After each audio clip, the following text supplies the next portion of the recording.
Welcome to Money Problems. Here's a little bit of an introduction just before we kind of get into it. The nice thing about these ones is that the equations are the same once we kind of have an idea of how it's set up. So that's one of the things that I like about this one. So, okay, we'll look at, and I've got a chart, by the way, over here. It didn't photocopy very well, just in case you need a refresher. Obviously, I'm going to be referring to them as loony and toony. So we'll just go back over here. And so if you have 5 nickels, right, what's your total value? We have 25 cents, right? We take the number of coins and we multiply it by the value. Okay, so let's say we have n dimes. Well, we take 10 and we multiply it by n. We don't want to do that, don't we? Okay. Now, if we have n plus 10 quarters, well, we have to remember to take the 25, multiply it by the n, and the 25 and apply it by the 10. So 25n plus 10. Now, what's a loonie worth? $1. Now, if you're only working in dollars, you can leave it as 1 times n. But if you have loonies and quarters, well, now we're dealing with dollars and cents, and we have to make sure when we're solving these equations that we pick a unit. Dollars or cents, and that's it. Most students would prefer to work without decimals. So, and we'll look at that a little bit later on, 100 n. Okay, so 20n minus 40. Toonie, that's worth 200 cents minus 1,000. Just barely made it fit, right? 5n plus 10. 75n plus 25, and 400n minus 300. Good thing we have a calculator for this unit. So here's a situation. Now, what I've done with this one is I've given you a chart. Now, we can use let statements for these, but you'll kind of see our chart is really what's going to replace our let statements. And it's going to work very, very similarly. So first thing we need to do is identify what coins we have. It says William has twice as many dimes as nickels. Now, you can write dimes and nickels, but we need to take into account the value of each coin. So I prefer to just write it as, right, nickels and dimes. And it doesn't matter which one you write first. You could write 10 cents and 5 cents, okay? And it's very important that you learn what's up here because that's what I'm going to need to see when you write your quiz in your exam. So the first column will have the number, as in how many there are, right? And then the second or third column, I guess, will have their value, okay? So this works the exact same as the 2 number problems, right? I'll bring out my highlighter here. So we're comparing dimes to nickels. What's the last one mentioned, right? What's the last one I highlighted? Nickels. That's going to be our n, works the same way. And if we go back to the question, it says that he has twice as many dimes. Well, what's twice n, right? 2n. Now, the value column, we will always get from taking the value of each coin and multiplying it by the number we have, right? So 5n, that's the value of our dimes, or sorry, nickels. And 20n, that's the value of our dimes. Okay, and then it says their total value is $3.50. So once we worked out our chart, right, which takes place or is kind of a substitution for let statements, instead of saying let n equal number of nickels and let 2n equal number of dimes, we can set it up this way.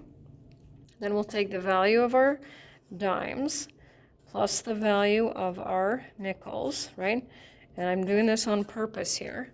So this is cents, and dollars, and that's not going to work. So we either have to put a decimal here, right, and 0.05, or we need to make sure that we're dealing with pennies. Okay, now we'll solve.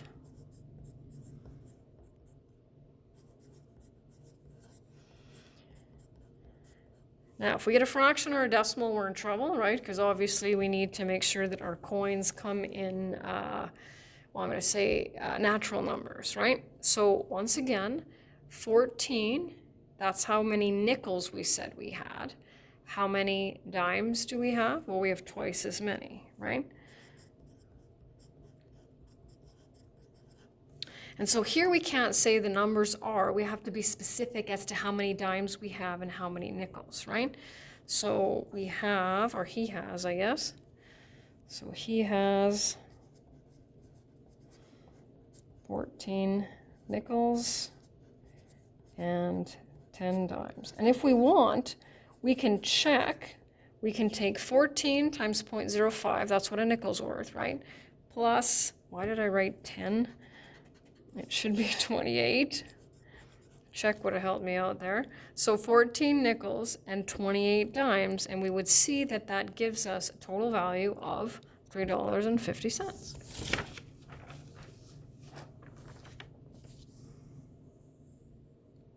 So it's kind of a large one. Here's where we're going to have a little bit of a change in our let statements. So this is a little bit different. Your uncle walks in, jingling the coins that he has in his pocket. He grins at you and tells you can have all the coins if you can figure out how many of each kind of coin he is carrying. The 26 coins in his pocket are all dollars and quarters, and they add up to $17 in value. How many of each coin does he have? Okay, this one's going to be a little tricky. So first of all, we'll start with identifying that we have quarters and loonies. We need to know how many, and we need to know what their value is. I'm just going to pull this out a little bit. I don't know, I hope this helps. So if we have 26, if he has 26 coins in total, right, dimes and quarters, we don't know which combination he has. All we know is that there's 26 in total. So there could be 2 dimes and 24 quarters. I'm just making up possibilities, right? There could be 14 dimes and 10 quarters. There could be 3 dimes and 23. Do you see where I'm going with this? We don't know which combination it is, right? It's got to be one of them. So all we're given is a total number of coins. And so when that happens, and that will happen on occasion, it doesn't matter which one we give n to, because there's no comparison from quarters to loonies or dollars, right? So it doesn't matter which one we put for n. The other one will be 26 minus n, because that's how we have to figure out the other one, right? So that's how I figured out what this one is I went 26 minus 2, 26 minus 14, 26, okay? And I'll explain what would happen if we'd flipped it when we get there, when we get to the end. So 25 times n, and we got some pretty large numbers here. And so once again, this now replaces your let statements, and this is where you get that mark. Okay, now we need our equation. Our equation is always adding up the sum of what we have there, right? So that's the sum, those are our values. And how much money do we have? 17, right? There we go, because we want to make sure we're working in cents. So we add our like terms.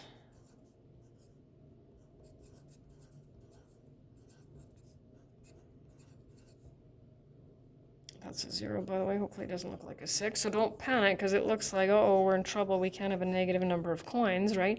But when we subtract 2,600 from both sides, we get negative 900. And then we know that when we divide a negative by a negative, we get a positive. So we're okay. Okay? So that n equals 12, that represents the number of quarters. How do we get the number of loonies? Well, we take 26 minus 12, and we get 14. And so I'll tell you this without doing it a second time.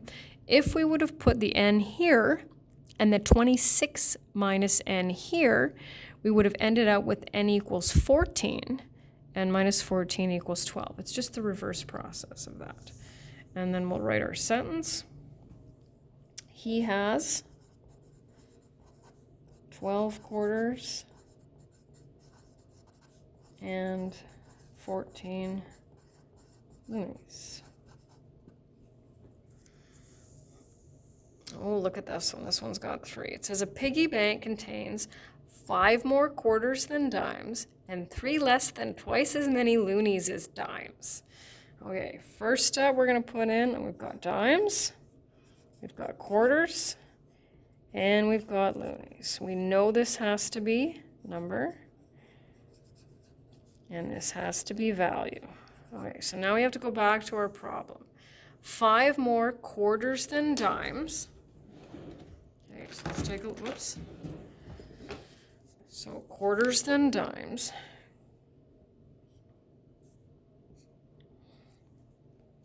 And we're comparing loonies to dimes. So last one mentioned is clearly dimes. So quarters to dimes and loonies to dimes. So that's going to be our n. And it says 5 more quarters than dimes. Well, we can do that. And then 3 less than twice as many loonies as dimes. Okay. So once again, value of each coin times the number will give us the value.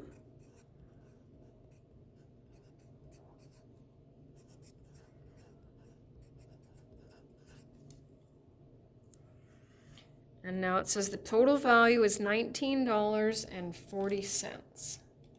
So now what we need to do is add up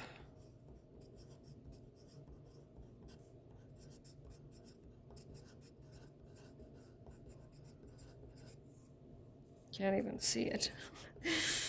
So I've got 10n plus 25n plus 125 plus 200n minus 300 equals 1,940. So I'm going to add my like terms together, and then I'll be able to fit it all on the screen here.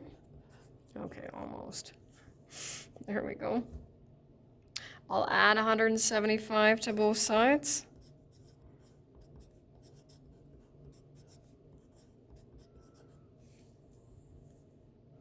And just want to make sure I can fit my chart in. So what does n represent? Number of dimes. Now, we'll go back to the question. It says if the total value is $19.40, how many loonies are there? So here's one of those questions where we're only interested in one of them. So we don't need to worry about number of quarters, right? Number of loonies. So 2 times 9 minus 3 equals 15. And then we say there are 15 loonies.